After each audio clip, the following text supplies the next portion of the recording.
નમસ્કાર મિત્રો, ખાસ કરીને વાત કરવાની છે એમ તો હવામાન વિશે ઘણા બધા મિત્રો છે આપણે માહિતી આપતા હોય છે, ક્યાંય ને ક્યાંય આપણે માર્ગદર્શન આપતા હોય. હવામાન છે એ આપણે એક અલગ અલગ પ્લેટફોર્મ ઉપરથી એની માહિતીઓ મળતી હોય છે.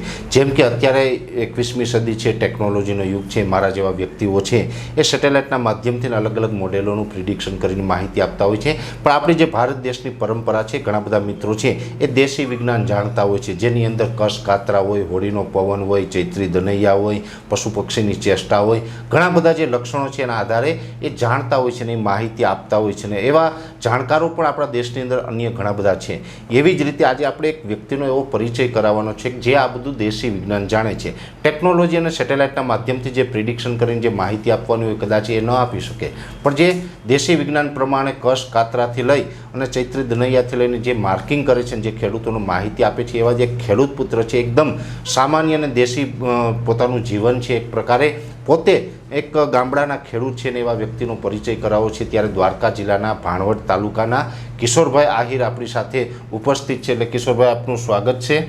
અને જય મુરલીધર. કિશોરભાઈ છે એ આ દેશી વિજ્ઞાન પ્રમાણે ઘણી બધી માહિતી આપે છે. એને પોતાની એક યુટ્યુબ ચેનલ છે અને યુટ્યુબ ચેનલ છે એનું નામ છે ખેડૂત ચેનલ.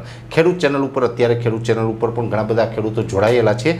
પણ તમને બધાને પરિચય એટલા માટે કરું કે તમે જો દેશી વિજ્ઞાનનું આધારે વરસાદ વિશે જાણવા માગતા હોય તો કિશોરભાઈને ત્યાં એ ચેનલ ઉપર જઈને સાંભળી શકો છો. ત્યાં તમે કિશોરભાઈ શું માહિતી આપે છે, કઈ રીતના આપે છે, આ બધું ત્યાં ડિટેલ આપતા હોય છે. એટલે કસ કાતરા કયા વિસ્તારમાં એ વરસાદ પડશે, કયા વિસ્તારમાં નહીં પડે વગેરે, આ જે તમામ હવામાન વિશેની જે માહિતી છે એ કિશોરભાઈ આપે છે. એટલે આજે કિશોરભાઈનો પરિચય કરાવીએ છીએ કે આપણે એક ખેડૂતભાઈ છે અને ખેડૂતભાઈ પોતે આ રીતના ચેનલથી એક હજી એટલા બધા પ્રસિદ્ધ ન થયા હોય તો આપણા માધ્યમથી પણ બીજા લોકો એને ઓળખતા થાય, જેથી કરીને ખબર પડે કે ભાઈ કોઈ ખેડૂત છે એ આ રીતનું કામ કરે છે. એટલે કિશોરભાઈ છે આ પ્રકારનું કામ કરી રહ્યા છે. ખેડૂત ચેનલ નામથી જ એની યુટ્યુબ ચેનલ છે, તમે ત્યાં જઈને જોઈ શકો છો. એવું હશે તો લિંક પણ આપણે ડિસ્ક્રિપ્શનમાં અને જે કોમેન્ટ બોક્સની અંદર આપી દઈએ, જેથી કરીને તમે કોમેન્ટ બોક્સની અંદર જશો તો ત્યાં કોમેન્ટ પિન કરી લેશે. એ ચેનલ ઉપર તમે વિઝિટ કરીને કિશોરભાઈની ચેનલને તમે ફોલો કરી શકો છો. પણ ખાસ હવે આ કિશોરભાઈ આવ્યા છે તો આપણે જુલાઈ મહિનાનો અંત છે, તો આપણે આગળ ઉપર હવામાન કેવું રહેશે, ઓગસ્ટ અને સપ્ટેમ્બરમાં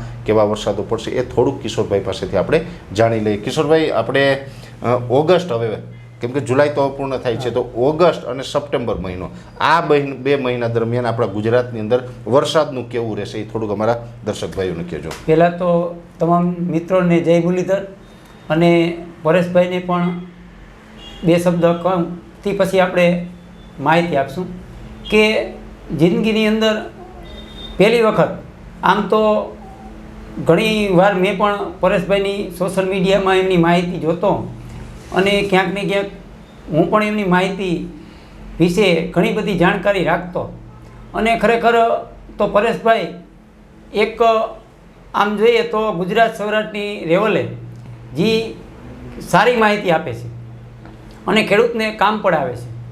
પણ આજે જે પરેશભાઈ પાસે બેસી અને દિલથી એવો પણ અંદરથી એક ગર્વ મેસેજ કરું છું કે પરેશભાઈને ખૂબ ખૂબ આભાર આપું કે આવા વ્યક્તિ પાસે બેસી અને મને આ મોકો મળે છે એ તમામ ખેડૂત સુધી પહોંચવાનો.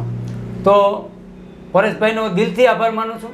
અને હવે મિત્રો આપણે જે અત્યાર સુધી જે વરસાદ થયા અને આવનાર સમયની અંદર જે દેશી કસ કાતરા વિશે જેટલું હું જાણું છું અને જે અનુભવ કરેલો છે તે વિશે માહિતી આપું તો આપણે અત્યારે જુલાઈનો એન્ડ અને ઓગસ્ટની શરૂઆત થશે. તો જુલાઈના એન્ડમાં મારા અંદાજ પ્રમાણે જે અત્યારે આ રાઉન્ડ ચાલે છે એમાં 2 તારીખ સુધી હજી અમુક વિસ્તારોમાં, મારા અંદાજ પ્રમાણે અમુક વિસ્તારોમાં સૌરાષ્ટ્રના કે ત્યાં વરસાદ થાય એવી શક્યતા છે, પણ મીડિયમથી સારો વરસાદ થાય અને કચ્છના વિસ્તારોમાં થાય એવો મારો અગાઉથી અંદાજો છે અને મેં માહિતી આપેલી છે. પછી ઓગસ્ટની વાત કરીએ તો 2 ઓગસ્ટ પછી આપણે 14 ઓગસ્ટ સુધી એક મોટી વરાપ થાય એવી પૂરેપૂરી શક્યતા છે, એ પણ આપણે એક નજરમાં છે.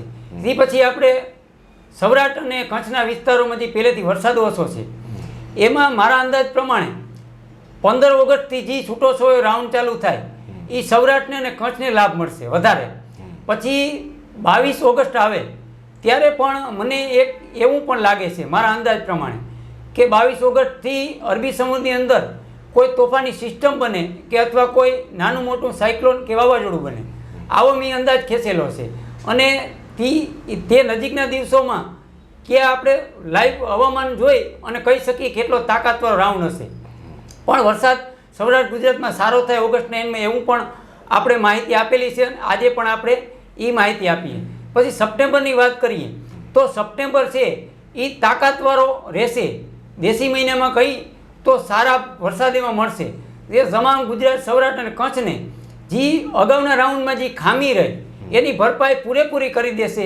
અને અગાઉથી આપણે એવું પણ તારણ કરેલું છે કે વર્ષ લાંબુ છે, ક્યાંક ને ક્યાંક દેશી મહિનાની ગણતરી કરીએ તો આપણે નોરતામાં પણ વરસાદ જોવા મળશે અને આસુ મહિનાની પૂનમ સુધી વરસાદ જોવા મળશે. અને તે પછી એ પણ 1-2 માવઠા પણ થાય એવા મારા અંદાજ પ્રમાણે મને લાગે છે. પણ એ ત્યારનું હવામાન કેવું રહેશે તે પછી નક્કી કરી શકીએ. અને આ બધું હું મારા અંદાજ પ્રમાણે હવામાન જોઈ, દેશી કસકાતરા જોઈ અને આપણે પંચકનો પણ સાથ લઈએ છીએ ઘણીવાર. અને આ બધું પરિબળો અને નક્ષત્ર આધારે હું માહિતી આપતો. એટલે આ હતું મારું અત્યારનું તારણ અને આગળનું.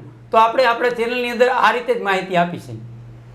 ખૂબ ખૂબ ધન્યવાદ કિશોરભાઈ. તો કિશોરભાઈની આવી જ માહિતીઓ જોવા માટે ખેડૂત ચેનલ નામથી જે યુટ્યુબ ચેનલ છે એને સબસ્ક્રાઈબ પણ કરજો, ફોલો કરજો અને એમને જોતા રહેશો, જેથી કરીને ખબર પડે કે આવનારા દિવસની અંદર હવામાન કેવું રહેવાનું છે. સેટેલાઇટના માધ્યમથી તો અનેક મિત્રો માહિતી આપતા હોય, પણ દેશી વિજ્ઞાનથી માહિતી આપવીને એ પણ સંપૂર્ણ દેશી વિજ્ઞાનથી કસ કાતરા અને જે ચૈત્રી દનિયા અને વગેરે માહિતી એકઠી કરીને તમારા સુધી જે એક અંદાજ પહોંચાડવો એ ખૂબ અગત્યનું અને એવું એક કામ કિશોરભાઈ કરી રહ્યા છે. તો આપણે જોઈ લેવું કિશોરભાઈ જે પ્રમાણે અંદાજ આપ્યો એ પ્રમાણે શું થશે એ પણ આપણે આગળના ઉપર ખબર પડશે ને આપણે જોતા રહેશું. અત્યારે આ કાર્યક્રમની અંદર એટલું જ. રજા આપશો.